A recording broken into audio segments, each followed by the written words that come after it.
Hello, my lovely year threes. I am very excited today because we are finally going to get to the end of Evie in the Jungle. So we're going to find out what happens.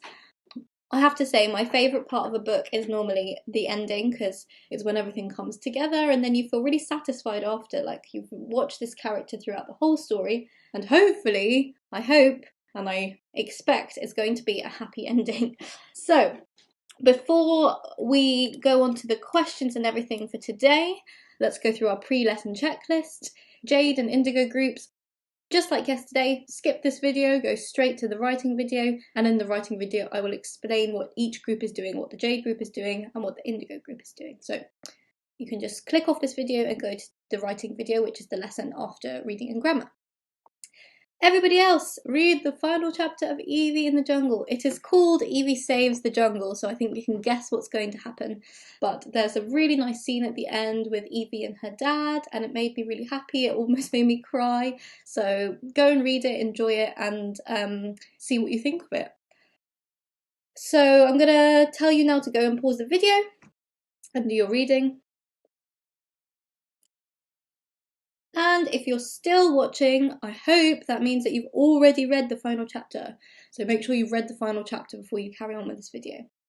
If you're here and you've read the final chapter, you need to write the date and LI on a piece of paper. So the date is the 19th of May 2020, and the LI is to understand how to recognise different comprehension questions.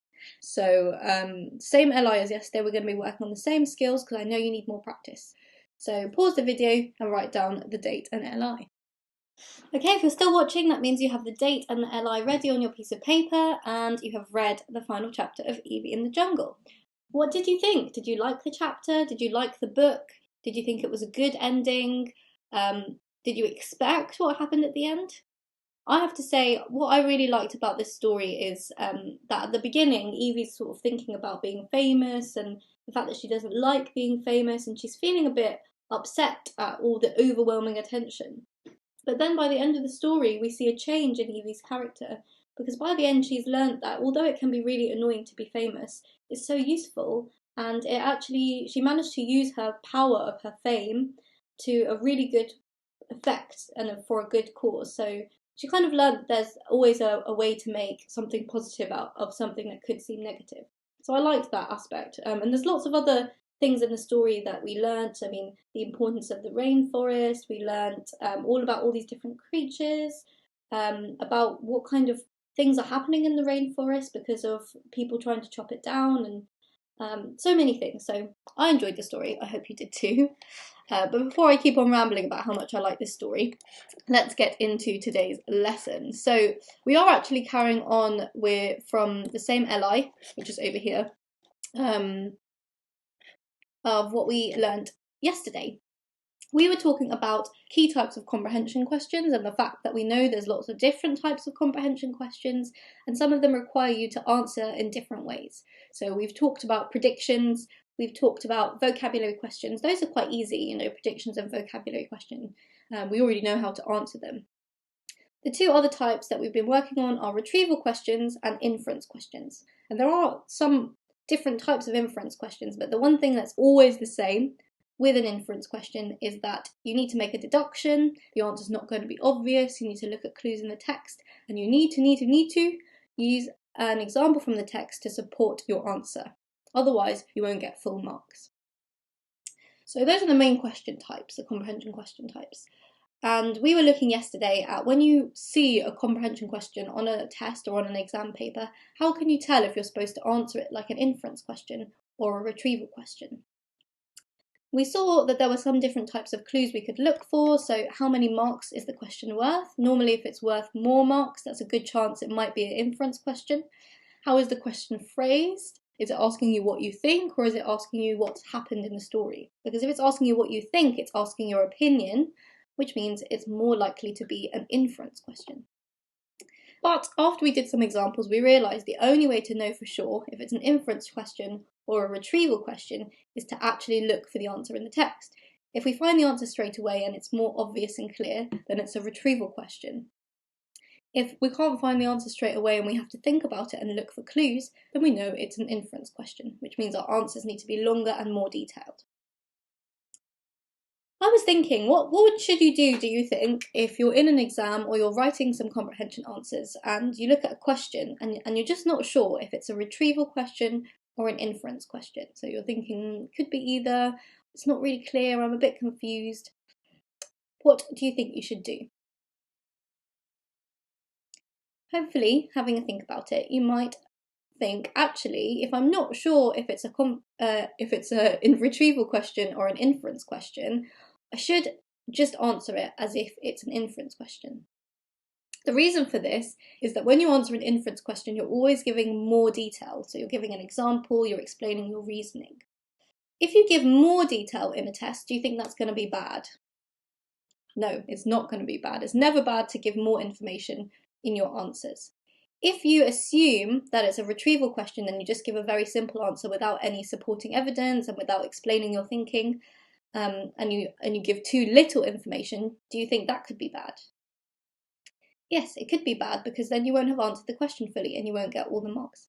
So, even though you can often tell if it's an inference question or a retrieval question, if you're not sure, I always want you to err on the side of caution, which means assume that it's the hardest type of question, it's an inference question, and answer it as if it is an inference question. So always give as much detail as you can in your answers, basically.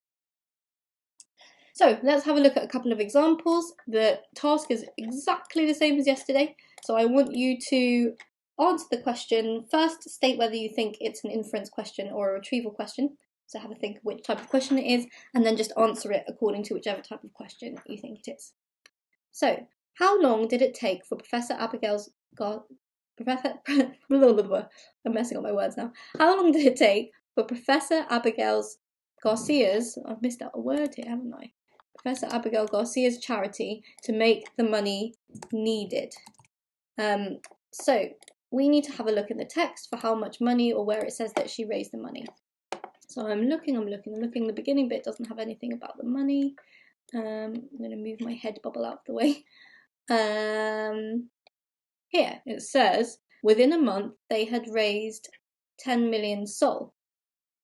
So that's one answer, but I can actually see there's another sentence here which says within a week they had raised enough money to stop the loggers buying the monkey lands. So the question asked, how long did it take for Professor Abigail Garcia's charity to raise the money needed? So do we think it's within a week or within a month?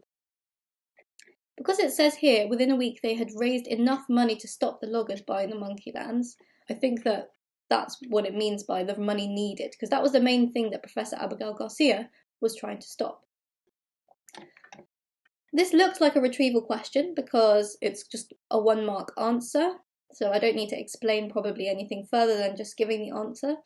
And it is fairly easy to find in the text. You know, it says within a week they had raised enough money, so it kind of gives me the answer as a fact. So I'm going to say retrieval question, and I'm going to say it took less, because within means it was shorter than a week, so it took less than a week for, oh, I forgot to start it as capital letter. It took less than a week for, remember to answer in a full sentence, so I'm not just going to say it took less than a week, I have to explain what.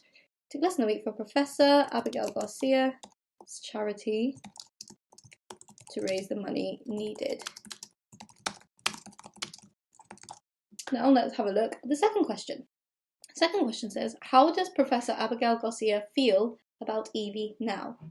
Now already I can see it's a 2-mark answer, so that could mean two things. Either it's an inference question, because it's worth more than 1 mark, or it's a retrieval question with 2 different answers, that I need 2 parts of information that I need to give. So I'm not really sure if it's an inference question or a retrieval question. Let me have a look. Where does it say something about how Professor Abigail Garcia feels about Evie? Well, it's talking about Professor Garcia here. It says, she made them taku taku every night. You know, you came into my office and said I was your hero. Well, you are my hero. You are the greatest hero of all time. You have saved the charity. You have saved parts of the jungle. You are a jungle saviour. So I know that Professor Garcia is talking to Evie in this section because it was Evie that said Professor Garcia was her hero at the beginning of the book. It doesn't actually say in any words Professor Garcia felt happy about Evie or she was proud of her. It doesn't actually say the answer, obviously. So I think it's an inference question. I'm not really sure, but remember, when we're not sure which type of question it is, it's always better to assume it's an inference question and answer it like an inference question so that we give the maximum detail possible. So I'm going to say inference question. Now I have to think, how does she feel about Evie now? What clues are there? Remember, I'm answering this in an inference question, so I need to look for clues. Well, she calls Evie her hero, so that must be a good feeling. What kind of feelings do we associate with a hero? Maybe she admires Evie. She's very happy about her. And the tone of voice, I mean, she's being really, really complimentary. She's saying, "You are the greatest hero of all time. You've saved the charity. You've saved parts of the jungle." When she says you've saved the charity, that sounds very grateful as well, doesn't it? You are a jungle saviour. So first I'm going to say the two things that I think Professor Abigail Garcia feels about Evie. So I think Professor Abigail Garcia admires Evie and feels grateful to her for her help. So I've picked out two key emotions. I'm going to add more detail, even though I've already given two answers. That could be enough for the marks, but just in case, it's always better to give more detail. So now I need to explain my answer, starting with, I think this because, and then what were my examples? So I've written, I think this because Professor Garcia calls Evie my hero, so that's about her admiring Evie, and comments that she is a saviour, that she calls her a saviour, who saved the charity and the jungle. So I've given a really specific example from the text and supported my answer with evidence. So for these two questions, I would have got full marks. Now it's going to be your turn. You have 5 questions to answer. Make sure for each one you state what type of question you think it is, and if you're not sure, just go with inference question. And then make sure, if you have any inference questions, that you remember how to structure your answer by giving your answer, explaining your answer, and supporting your answer with evidence from the text. So here are the questions now. Pause the video to answer each one, making sure you keep looking back at the text to find your answers.